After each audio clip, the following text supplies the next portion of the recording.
Informação exclusiva, Marcos Leonardo é alvo de 3 propostas no exterior. Vídeo de hoje do canal do Nicola traz a posição do atacante que quase foi parar no São Paulo. Depois de negociar Henrique Carmo, o São Paulo ainda cogita se desfazer de Pablo Maia. Tudo sobre a possibilidade de Textor e Marinacci fazerem uma dobradinha à frente do Botafogo. Fala aí pessoal, sou Jorge Nicola, bem-vindos a mais um vídeo do canal. Sempre bom ter vocês por aqui sem perder tempo. Pedir para deixar like, se inscrever no canal e ativar as notificações. Hora de falar sobre o Botafogo para te ajudar a entender em que pé está a negociação entre Evangelos Marinacci e John Textor. Nessa segunda-feira, o canal do Medeiros, fonte bem próxima ao Textor no Botafogo, afirmou que as negociações entre o magnata grego e o empresário americano avançaram e o Marinacci ajudaria o Textor na recompra do Botafogo. Dentro da associação do Botafogo, a informação é um pouco diferente. Esse é o modelo dos sonhos para o Textor. Ele não tem dinheiro para recomprar o Botafogo junto ao grupo Eagle e tem feito uma série de insistências e pedidos para que o Marinacci o ajude, emprestando dinheiro. Existiria inclusive a possibilidade até, dependendo das condições do negócio, de que o Botafogo e o Molenbeek, que acabou mudando de nome e hoje se chama RWDM Bruxelas, se tornassem duas equipes a mais dentro do multiclubes do Marinacci. O Marinacci é dono do Nottingham Forest, do Olympiacos e também do Rio Ave. Essas tratativas estão em andamento, mas, segundo uma fonte minha da Associação do Botafogo, isso hoje é muito mais uma vontade do Textor do que um desejo do Marinacci. Então o Textor tenta convencer o Marinacci a entrar nessa jogada. O Marinacci que tem feito uma série de negócios com o Textor para recuperar dinheiro emprestado ao investidor americano.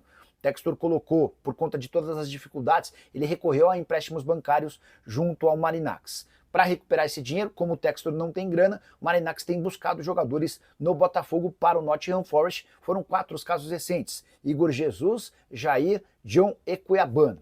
Só para completar sobre esse tema, importante registrar que o Textor prometeu dar uma entrevista. A gente não sabe se vai ser antes ou depois do jogo contra o Vasco, marcado para quinta-feira, partida de volta das quartas de final da Copa do Brasil. Espero que o investidor americano esclareça em que está essa situação no Botafogo, até porque daqui a pouco, diante de toda essa confusão estabelecida entre ele e o pessoal do grupo Eagle, pode acabar prejudicando o time dentro de campo. Bora mudar de assunto e falar sobre o São Paulo, que vendeu mais uma joia da base a preço de banana. Nessa segunda-feira, Henrique Carmo foi negociado com o CSKA por 6 milhões de dólares fixos, mais 1 milhão de dólares em bônus. Arredondando, dá para dizer que o tricolor fica com 33 milhões de reais no primeiro momento e pode faturar mais 5 milhões de reais no segundo momento. O tricolor ainda alega que ficou com 25% do valor de uma venda futura e assegura que o negócio só aconteceu porque o Henrique exigiu ser negociado. O que não me convence, até porque o jogador pedir para ir embora é algo absolutamente comum. Basta o dirigente dizer que não, a menos que surja uma proposta relativamente ou realmente boa. A declaração do Henrique, enquanto embarcava no aeroporto em São Paulo rumo à Rússia, abre aspas para ele: muito feliz por estar indo jogar na Europa, mas triste por deixar o meu clube do coração, o clube que me deu tudo e é a minha casa. Mas é a hora certa de sair, é um até logo, disse o Henrique. Queria fazer alguns registros antes de falar sobre a possibilidade de Pablo Maia também ser vendido. O São Paulo negociou com o Henrique, seu quinto jogador da base extremamente promissor, somente em 2025. Foram vendidos antes dele o Lucas Ferreira por 63 milhões de reais, o William Gomes por 55 milhões de reais, o Matheus Alves por 37 milhões de reais e o Ângelo por 32 milhões. Você soma esses 5 negócios e chega à constatação de que o São Paulo embolsou 200 milhões de reais. Achou muito? Então eu te conto que o Palmeiras, apenas com a venda de um zagueiro, o Vitor Reis, que foi jogar no Manchester City, faturou 232 milhões de reais. Dinheiro de pinga obtido pelo São Paulo, que não vai resolver os problemas das dívidas, apenas talvez maqueie o balanço dessa temporada. Para completar, registrar que vem da Turquia, de um jornalista de pouca credibilidade, Ekrem Konur, a notícia de que uma equipe da Arábia Saudita prepara a proposta por Pablo Maia e que esse negócio poderia chegar a 15 milhões de euros.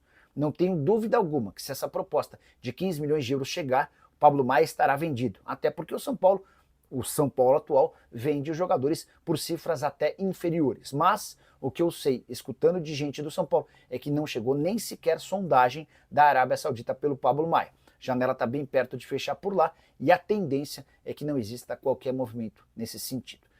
mudando a situação, a gente volta para informar para vocês num vídeo logo mais.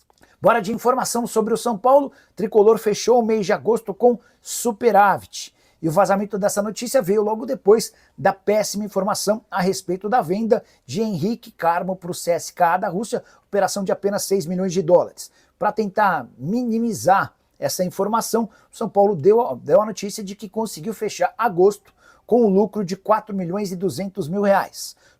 Por superávit, entenda que o clube arrecadou 4 milhões e 200 mil a mais do que aquilo que foi gasto. Número importante, mas com uma observação absolutamente decisiva. A previsão na projeção orçamentária do São Paulo era de um lucro para esse período de agosto de 55 milhões e 600 mil reais. Confesso não ter entendido o que fez o São Paulo imaginar um faturamento tão grande para o 8º mês do ano. De qualquer forma, esse lucro de 4 milhões e 200 mil tem a ver com a venda do Lucas Ferreira para o Shakhtar Donetsk, operação de 10 milhões de euros ou 63 milhões de reais. O São Paulo ficou com 8 milhões de euros ou 50 milhões e 400 mil reais. Importante registrar também que a venda do Henrique para o CSKA, que vai garantir 32 milhões e meio de reais, não entrou, obviamente, no mês de agosto, vai fazer referência ao mês de setembro, que está no seu primeiro terço. São Paulo descarta novas vendas, a possibilidade de transferência do Pablo Maia foi rejeitada pelos dirigentes do São Paulo, mesmo sem proposta. Existia uma especulação vinda da Europa de que ele poderia se mudar para a Arábia Saudita. Bora de informação exclusiva. Nico Schira, jornalista italiano que cobre o mercado na Europa, afirmou que Marcos Leonardo pode se mudar para o Neom, equipe que acaba de subir da 2ª para a 1ª divisão do futebol saudita e que é mais uma daquelas sob a orientação do Fundo de Investimentos Público da Arábia Saudita. Esse FIP, esse fundo, ele cuida dos 4 maiores clubes do país e acaba de adquirir também o Neom, que tem ligação forte com Mohammed bin Salman, o príncipe herdeiro da família saudita. Pois bem, o Neom de fato fez proposta ao Al Hilal. A ideia era contratá-lo por empréstimo de uma temporada e não para por aí. O CSKA da Rússia e o Besiktas também demonstraram interesse em contratar o Marcos Leonardo por empréstimo de 1 ano. Mas, por opção do jogador e do seu empresário, Fernando Brito, nenhum dos 3 negócios vai acontecer, a menos que essas propostas melhorem de forma absolutamente considerável, não vai haver acordo. Marcos Leonardo está muito decepcionado ainda por não ter sido liberado para jogar no São Paulo. Era a realização de um sonho. Cheguei a conversar com o empresário dele nessa terça-feira e o Fernando me contou que foram 16 clubes interessados e o único que permitiu ao Marcos Leonardo abrir um sorrisão foi o São Paulo. Ele queria realizar o sonho de jogar no Clube do Coração, ficou muito empolgado com a ideia de fazer a reta final da Libertadores e diante do veto feito pelo Al Hilal, Marcos Leonardo não pretende facilitar o jogo para o time saudita. Já que não quiseram liberá-lo, ele também não vai fazer questão nenhuma de ser emprestado e vai aguardar por oportunidades apenas nos jogos da Liga dos Campeões da Ásia. Vale a lembrança de que o Marcos Leonardo não será inscrito no Campeonato Saudita. Não está descartada a possibilidade de uma ida à justiça. No caso, a FIFA exigindo a rescisão de contrato, mas essa decisão vai ser tomada nos próximos dias. Marcos Leonardo e seu empresário ainda aguardam por cenas dos próximos capítulos. Se você somar todo mundo, talvez não dê um jogador que o Palmeiras tenha vendido. Não estou nem falando do Estevão nem do Endrick, estou falando de outros jogadores aí que pingaram. Não dá o Vitor Reis, que talvez os palmeirenses não sabem nem a cara do Vitor Reis, né, do palmeirense ou do menino lá, o Riquelme, que está saindo, ou outros que saíram. Enfim, é um atestado de, eu não sei do que, se é de incompetência, de inépcia, do que é. Cara, é muito realmente assustador como o Casares normalizou esse tipo de operação no São Paulo. É muito assustador mesmo, porque você vê esse jogador sendo vendido por 6 milhões de euros, e como a gente disse aqui, o Vitor Reis, ele jogou 5, 6 partidas no Palmeiras como titular e foi vendido por 35. O Riquelme Felipe jogou 15 minutos no titular e a discussão no Palmeiras é se vai aceitar uma proposta de 15. Já tem gente achando que 15 é pouco, 15 milhões de euros.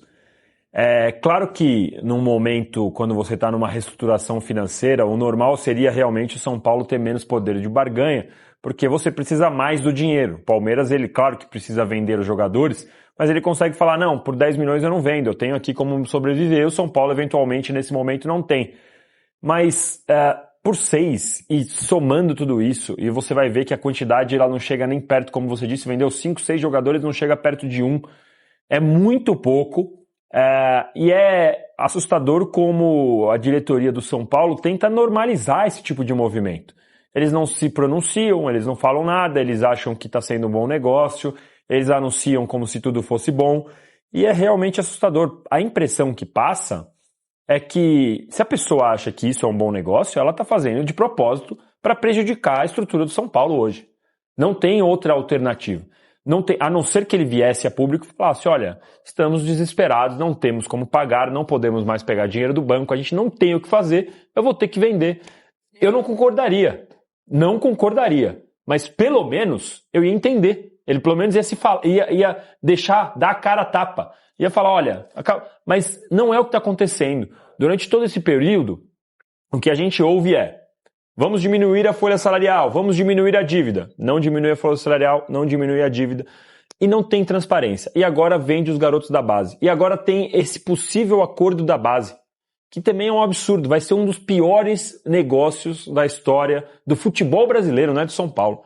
Porque se a gente olhar agora, só somar aí, soma o que tem na tela. Deu 200 e poucos milhões. O São Paulo quer vender 30% da sua base para sempre, por 250.